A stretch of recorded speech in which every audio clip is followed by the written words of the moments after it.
ಇವತ್ತು ನಾವು ರಿವ್ಯೂ ಮಾಡ್ತಾ ಇರೋದು ಹಂಟರ್ 350 2025 ಎಡಿಷನ್. ಇದರಲ್ಲಿ ಏನೇನು ಚೇಂಜಸ್ ಇದೆ ಅಂತ ನಾನು ನಿಮ್ಗೆ ತೋರಿಸ್ತೀನಿ. ಮೊದಲನೇದಾಗಿ ಮೇಲ್ಗಡೆಯಿಂದ ನೋಡೋದಾದರೆ headlights, all new LED headlights ಕೊಟ್ಟಿದ್ದಾರೆ. ಇವಾಗ ರಾಯಲ್ ಎನ್ಫೀಲ್ಡ್ ಎಲ್ಲ ಮಾಡಲಲ್ಲೂ ಸೇಮ್ ಹೆಡ್ಲೈಟ್ಸ್ ಬರುತ್ತೆ, ಆಲ್ ನ್ಯೂ LED ಹೆಡ್ಲೈಟ್. ಬಿಟ್ರೆ ಸ್ಲಿಪ್ ಅಂಡ್ ಅಸಿಸ್ಟ್ ಕ್ಲಚ್ ಕೊಟ್ಟಿದ್ದಾನೆ. ಮೊದಲು ಹಾರ್ಡ್ ಕ್ಲಚ್ ಇತ್ತು, ತುಂಬ ಟೈಟ್ ಇತ್ತು. ಈ ವರ್ಷನಲ್ಲಿ 2025 ಎಡಿಷನಲ್ಲಿ ರಾಯಲ್ ಎನ್ಫೀಲ್ಡ್ ಅವ್ರ ಫೀಡ್ಬ್ಯಾಕ್ ತೊಗೊಂಡು ಕ್ಲಚ್ನ ಲೈಟ್ ಕೊಟ್ಟಿದ್ದಾನೆ, ಸ್ಲಿಪ್ ಅಂಡ್ ಅಸಿಸ್ಟ್ ಕ್ಲಚ್ ಕೊಟ್ಟಿದ್ದಾನೆ.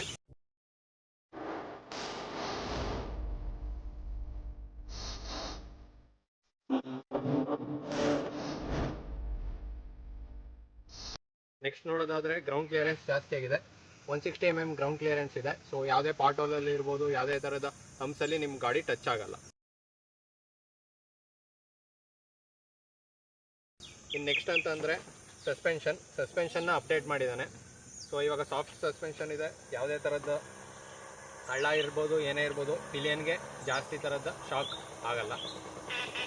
ಬಿಟ್ರೆ ಸಸ್ಪೆನ್ಷನ್ನ ಇನ್ನೂ ಥಿಕ್ಕರ್ ಫೋಮ್ ಕೊಟ್ಟಿದ್ದಾನೆ. ಸೊ ನಿಮಗೆ ಸಸ್ಪೆನ್ಷನ್ ಜೊತೆಗೆ ಇದು ಸೇರಿದ್ರೆ ಒಳ್ಳೆಯ ರೈಡ್ ಕ್ವಾಲಿಟಿ ತುಂಬ ಇಂಪ್ರೂವ್ ಆಗುತ್ತೆ. ನೆಕ್ಸ್ಟ್ ಇದರಲ್ಲಿ ನೀವು ನೋಡ್ಬೋದು 349cc same J series engine ಬರುತ್ತೆ. ಇದು ಆಲ್ಮೋಸ್ಟ್ 20 HP ಪವರ್ ಪ್ರೊಡ್ಯೂಸ್ ಮಾಡುತ್ತೆ, 27 Nm ಟಾರ್ಕ್ ಪ್ರೊಡ್ಯೂಸ್ ಮಾಡುತ್ತೆ. ಆ್ಯಂಡ್ ಇದರ ಸೀಟ್ ಹೈಟ್ ನೋಡ್ಬೋದು 790 mm ಇದೆ. ಇದು almost accessible to everyone, ಅಂದರೆ ಎಲ್ಲರಿಗೂ ಆರಾಮಾಗಿ ನೋಡಿ. ನಮಗೆ 2 ಕಾಲು ಆಲ್ಮೋಸ್ಟ್ ಫ್ಲ್ಯಾಟ್ ಫುಟ್ ಆಗ್ತಾ ಇದೆ. ಫ್ರಂಟಲ್ಲಿ ಡಿಸ್ಕ್ ಬ್ರೇಕ್ ಬರುತ್ತೆ, ಬ್ಯಾಕಲ್ಲಿ ಇದರಲ್ಲಿ ಡಿಸ್ಕ್ ಬ್ರೇಕ್ ಇದೆ, ಯಾಕಂದರೆ ಇದು ಟಾಪ್ ವೇರಿಯಂಟು. 6 ಕಲರ್ಸ್ ಆಪ್ಷನ್ ಇದೆ. ಇದರಲ್ಲಿ ನೀವು ನೋಡ್ತಾ ಇರೋದು ಲಂಡನ್ ರೆಡ್ ಅಂತ. ಬಿಟ್ರೆ ಬೇರೆ ಯಾವ್ಯಾವ ಆಪ್ಷನ್ ಇದೆ ಅಂತ ನಾನು ಮುಂದೆ ವಿಡಿಯೋದಲ್ಲಿ ಹೇಳ್ತೀನಿ.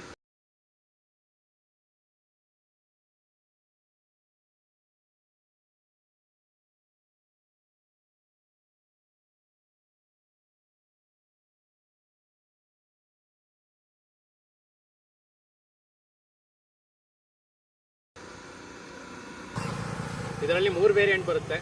ಮೊದಲನೇದು standard, mid and top. So ಟಾಪ್ಗೂ ಮಿಡ್ಗೂ ಏನು ಡಿಫ್ರೆನ್ಸ್ ಅಂದರೆ ಕಲರ್ ವೇರಿಯಂಟ್ಸ್ದು ಡಿಫ್ರೆನ್ಸ್ ಇದೆ ಅಷ್ಟೇ, ಬಿಟ್ಟರೆ ಮೆಕ್ಯಾನಿಕಲಿ ಸೇಮ್ ಇದೆ.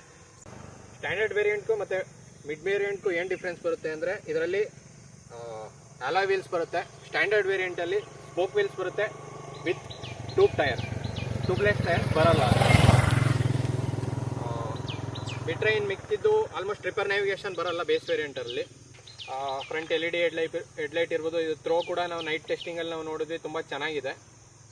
ಆ್ಯಂಡ್ ಹ್ಯಾಂಡ್ಲಿಂಗ್ ಕೂಡ ಗಾಡಿಯಲ್ಲಿ ಇದಕ್ಕೆ ಅನ್ಮ್ಯಾಚಬಲ್ ಹ್ಯಾಂಡ್ಲಿಂಗ್ ಇದೆ. ತುಂಬ ಒಳ್ಳೆಯ ಹ್ಯಾಂಡ್ಲಿಂಗ್, ಯಾರೇ ಇರ್ಬೋದು, ಬಿಗಿನರ್ ಇರ್ಬೋದು, ಯಾವುದೇ ಥರ ಭಯ ಇಲ್ಲದೆ ಆರಾಮಾಗಿ ಓಡಿಸ್ಬೋದು ಈ ಗಾಡಿನ. ನೀವು ಸ್ಪ್ಲೆಂಡರ್ ಓಡಿಸೋಷ್ಟೇ ಸುಲಭವಾಗಿ ಈ ಗಾಡಿನ ನೀವು ಓಡಿಸ್ಬೋದು.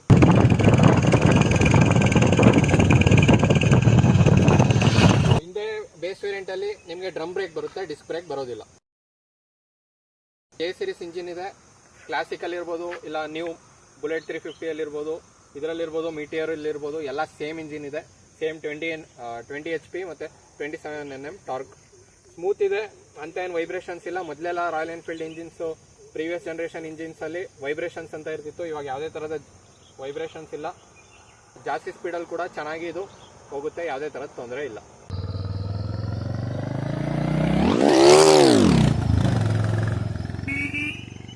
ಫ್ರಂಟಲ್ಲಿ ಟೆಲಿಸ್ಕೋಪಿಕ್ ಸಸ್ಪೆನ್ಷನ್ ಇದೆ.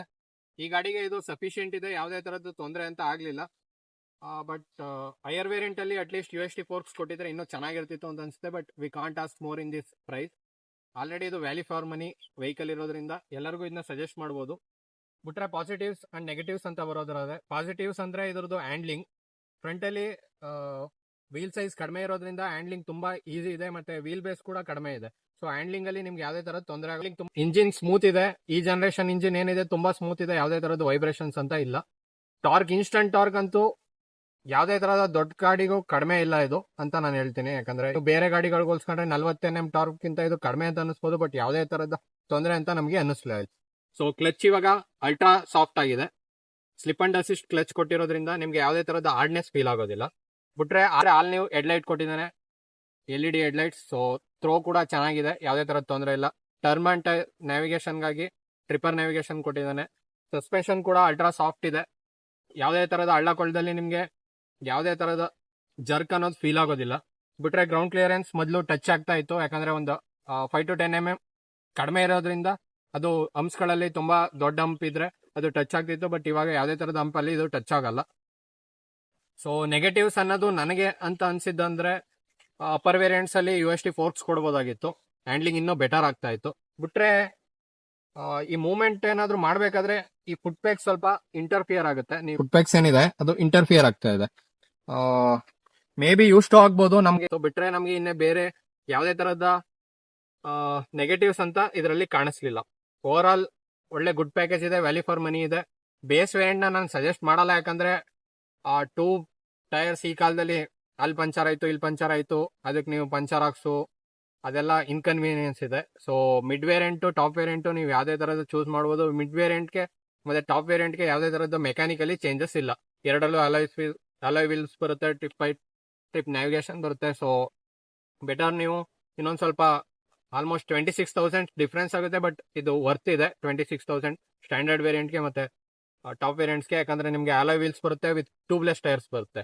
ಸೊ ಪಂಚರ್ ಆದ್ರೂ ನಿಮ್ಗೆ ಯಾವುದೇ ತರದ ಇನ್ಸ್ಟೆಂಟ್ ಫಿಕ್ಸ್, ನೀವೇ ಟೈರ್ ಫಿಕ್ಸ್ ಮಾಡ್ಕೋಬಹುದು. ಪಂಚರ್ ಆದ್ರೂ ಆಲ್ಮೋಸ್ಟ್ 10 to 15 ಕಿಲೋಮೀಟರ್ಸ್ ಆ ಟೈರ್ ಅಲ್ಲಿ ಹೋಗೋದು ನಿಮ್ಗೆ ಆ ಕನ್ವೀನಿಯನ್ಸ್ ಇರೋದ್ರಿಂದ ಸೊ ಬೆಟರ್ ನೀವು ಟಾಪ್ ವೇರಿಯಂಟ್ ಕಡೆನೆ ಹೋಗೋದು ಉತ್ತಮ. ವಿಡಿಯೋ ಸಂಪೂರ್ಣ ನೋಡಿದ್ದಕ್ಕಾಗಿ ಧನ್ಯವಾದ.